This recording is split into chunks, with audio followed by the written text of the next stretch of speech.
Welcome to Bed Crime Stories podcast. I'm your host, T. Hope you guys are all doing well. Nearly 7 weeks after University of Idaho students Kaylee Goncalves, Ethan Chapin, Xana Kernodle, and Maddie Mogen were done in by a real-life boogeyman, we have a face and a name for that boogeyman. 28-year-old Bryan Christopher Kohberger was arrested on a fugitive from justice warrant without incident in an FBI pre-dawn raid around, ironically enough, 3 a.m. on Friday, December 30th at his parents' house in either Effort, Pennsylvania or Albrightsville, Pennsylvania. I've seen both towns named in different articles. The FBI team had been tracking Kohberger for 4 days prior to the arrest. According to CNN, Kohberger's DNA has been matched to samples recovered at the scene of the crimes. A white Hyundai Elantra, matching the description of the one the cops have been looking for in recent weeks, was also recovered in Pennsylvania. As a result, Bryan Kohberger was charged with 4 counts of first-degree red rum. I can't say that M word on YouTube, so just spell it backwards. He was also charged with felony burglary. He was remanded without bond to the Monroe County Correctional Facility, where he's spending his first night in jail and where he's awaiting extradition to Idaho. NBC News is reporting that sources told them DNA was a factor leading investigators to Bryan Kohberger, and reporter Josh Benson of WFLA reported that Kohberger's DNA has been matched to genetic material recovered at the off-campus house where the students died. I'm thinking that Kohberger's arrest is likely why the professional cleanup that was scheduled to begin at the house in Moscow today was suddenly called off. It sounds like investigators may want to revisit the crime scene now to ensure they've snared every last piece of DNA evidence tying Bryan Kohberger to the attack. There's no reason why his DNA should have been in that house, right? Especially not if it was found in both bedrooms where the students were attacked. That's not DNA that got there from some party back in September. Kohberger's parents' house is in Chestnut Hill Township in the Pocono Mountains region of Pennsylvania. Brian Enton of News Nation dared to walk up to the front door of that house late Friday night, and he knocked on it. A male voice rose from behind the door, and whoever it wasn't mincing words. He told Enton he was on private property and he best depart.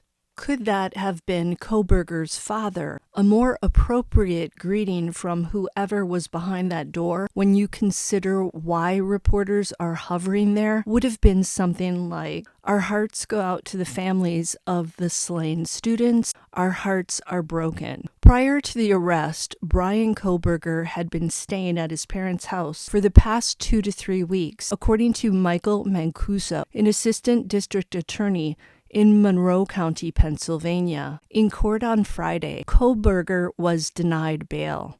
Next week, Tuesday, he will appear at an extradition hearing. Moscow, Idaho wants him back within their jurisdiction. I think it's safe to speculate at this point that Bryan Kohberger was the driver of the white Elantra that was spotted near the slain students' off-campus rental house early on the morning of Sunday, November 13th, 2022. But what was a guy from Pennsylvania doing in Moscow, Idaho? It turns out Kohberger was a PhD student at Washington State University in Pullman, Washington, which is less than 10 miles from the house in Moscow where the students were done in. At Washington State University, Bryan Kohberger was working through the first semester of his doctoral program in criminal justice and criminology. Interesting. An alleged criminal studying criminology. Reminds me of Ted Bundy in some ways, although Bundy wanted to be a lawyer. In a post on Reddit from about 7 months ago, a user who identified himself as Bryan Kohberger asked people who had spent time in prison to take a survey about crimes they had committed. The survey listed Kohberger as a student investigator working with 2 colleagues at DeSales, and it asked respondents to describe, and I quote, their thoughts, emotions, and actions from the beginning to the end of the crime commission process, end quote. Several of Kohberger's fellow students who were in the same graduate program have shared fascinating details about him. One woman named B.K. Norton said that he continued attending classes after the crime in Moscow, and he seemed more animated at that time than he had been earlier in the semester. Norton said, and I quote, he seemed more upbeat and willing to carry a conversation, end quote. She went on to say that Kohberger was interested in forensic psychology.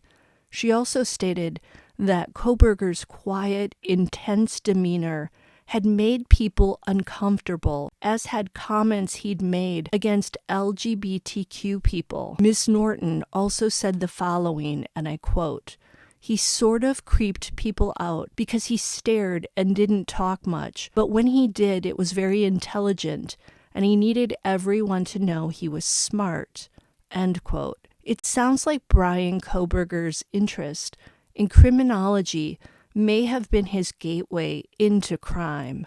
Perhaps this is how he planned the crime in Moscow, by studying infamous serialists like BTK, who managed to elude the police for many years. The crime in Moscow always felt somewhat planned, even if the crime scenes within the 2 bedrooms were messy, as the coroner described them. The final lectures for the semester at Washington State University were given by December 9th of 2022, and all final exams were completed by December 16th. I'm imagining that Bryan likely drove his white Elantra home at that time to his parents' house in Pennsylvania for the holidays. That would work with what that assistant district attorney said about Kohberger staying at his parents' for the past 2 to 3 weeks. Prior to starting a PhD program in criminology at Washington State University, Mr. Kohberger attended Northampton Community College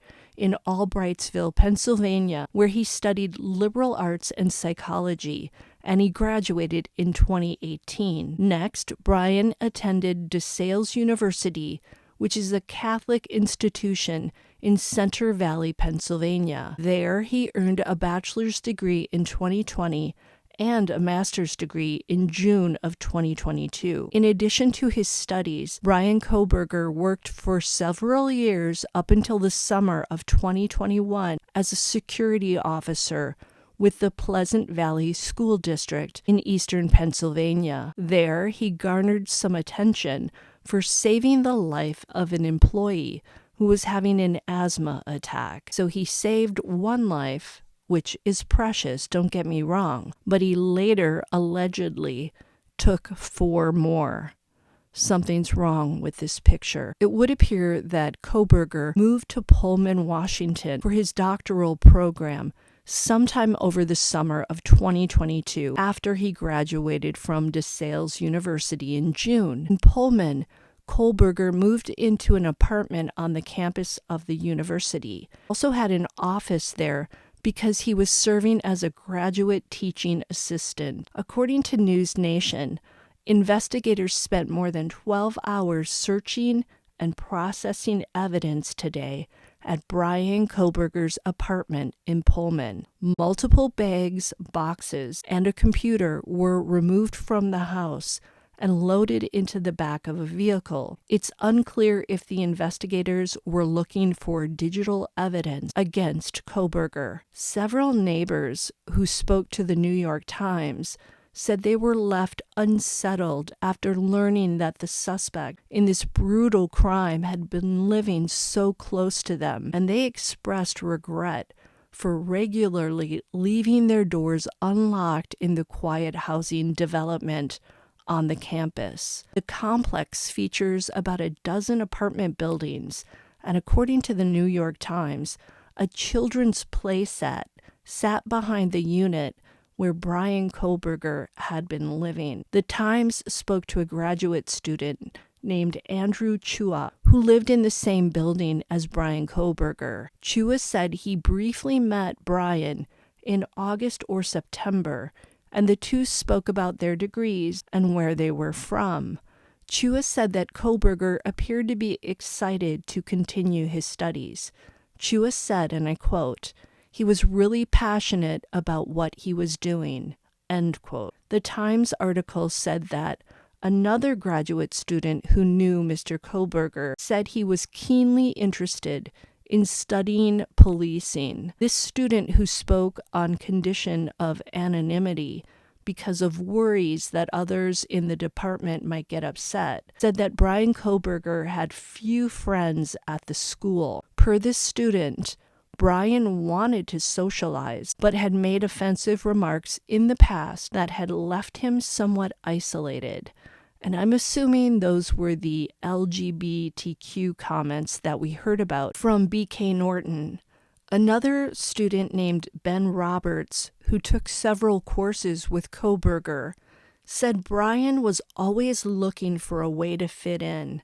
Roberts also stated that Kohberger would find the most complicated way to explain something. Roberts said, and I quote, "He had to make sure you knew that he knew it," end quote. If Kohberger did move to Pullman, Washington, over the summer of 2022, that would mean he was relatively new to the area, including Moscow, Idaho. But moving over the summer would have given him some time before the semester started to drive around, explore, and familiarize himself with the area, perhaps even visit Moscow, Idaho. It's said that students at Washington State University frequently socialize with students from the University of Idaho, which is again only 15 minutes away by car. According to News Nation, court records revealed that Kohberger received a minor traffic ticket in August in Lade County, where Moscow is located. He paid a fine for that violation in September. Clearly, Kohberger had visited that county and possibly Moscow previously. Is that how he knew about the house at 1122 King Road and the females who lived in it? It would appear that he knew the layout of the off-campus house, and many have speculated that the perpetrator had to have been inside that house at some point and or had to have been watching the girls, perhaps from that tree line at the rear of the home. It appears that Kohberger was following Kaylee and Maddie on Instagram. Could he have stumbled onto their profiles by doing some type of search of students from the University of Idaho? Or did he maybe meet them at the Corner Club bar one night? And if so, what triggered the rage that he inflicted on the 4 students in November? So far, the police have not told us what they believe Kohberger's motive was.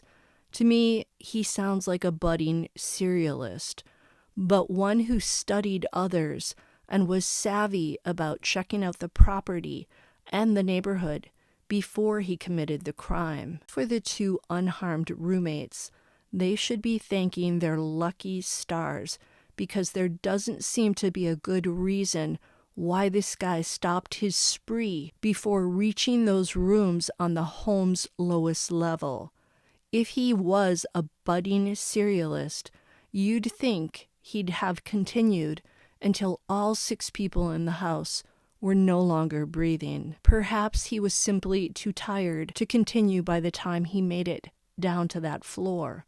Or perhaps the sharp-edged object he used was broken or dull by that point. Either way, those 2 unharmed students are truly miracles. Let's journey back now to Bryan Kohberger's younger years. He was born on November 21st of 1994. According to that same article in the New York Times, Bryan had spent much, if not all of his life in the Pocono Mountains region of Pennsylvania. A lady who went to the same high school as Bryan, Pleasant Valley High, but was a year ahead of him, said he was known to have a temper and that he did kickboxing, possibly as a way to get his anger out. This snippet from his high school years matches the profile of the perpetrator we've been mapping out with the help of various expert profilers. Anger. I wonder why Bryan Kohberger was so angry even back in high school. Did something happen to him in his younger years to set him on this course toward anger, rage, and criminality? The kickboxing and the physicality involved in it makes sense as well. We knew that whoever did in the 4 students using that large, sharp-edged object had to be strong, in good shape, and had to have a great amount of stamina. According to Arntz, Kohberger's mother sometimes worked as a substitute teacher at the high school. Arntz, who was 29, said that she used to occasionally hang out with Bryan Kohberger as part of a group, and once hiked a mountain with him near her parents' house. However, she hasn't seen him since a friend's wedding in 2017. So if Bryan Kohberger is truly responsible for this heinous crime, does that mean that after committing it, he drove his white Elantra back to Pullman early Sunday morning? And was he able to avoid being seen by anyone as he maybe scrambled to get inside his apartment to wash away the signs of the crime? And those grad students who saw him after the crime, did they happen to notice any wounds on his face, arms, or hands? Or was he wearing clothing that covered at least the arms and the hands? We've heard from all the experts that the perpetrator had to have gotten injured, even if that sharp-edged object had a hilt. And we know that he left DNA evidence behind. How did no one notice injuries on him? I'm also wondering about Kohberger's parents. Were they aware of the crime in Moscow, Idaho? You'd think they had to be. Did they even for 1 second consider their son a possible perpetrator?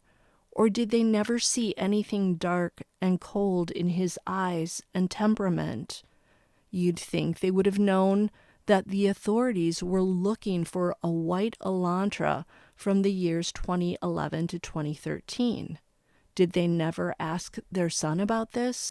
We will not know exactly what the basis for Bryan Kohberger's charges was until the probable cause affidavit is unsealed. And that won't happen until Kohberger is returned to Moscow, Idaho, and is officially served with an arrest warrant there. Sources have confirmed to News Nation that Kohberger is on a unaliving watch in the Pennsylvania jail where he's being held. Sorry, but I cannot say the S word on YouTube. The same sources confirmed that Kohberger did indeed ask officers at one point whether anyone else was arrested, and that he had a quiet, blank stare throughout the process. Let's hope the students' families, the residents of Moscow, the students who attend the University of Idaho, and the slain students who are no doubt in heaven can sleep easier tonight. Justice is coming. Well done, Moscow Police Department, Idaho State Police, and the FBI. While some people were complaining about the length of the investigation without an arrest, these dedicated law enforcement officials were busy tracking down the perpetrator. I would say that if Kohberger is responsible for the crime, then these law enforcement officials caught a dangerous serialist in record time. 7 weeks to find someone like that seems almost miraculous if we reflect on cases like the one in Delphi. Until the next time, on bed crime stories. Do me a favor, smash that like button, subscribe to my channel, leave me a comment, consider a membership if you want to see me thrive here on YouTube, and I'll see you next time.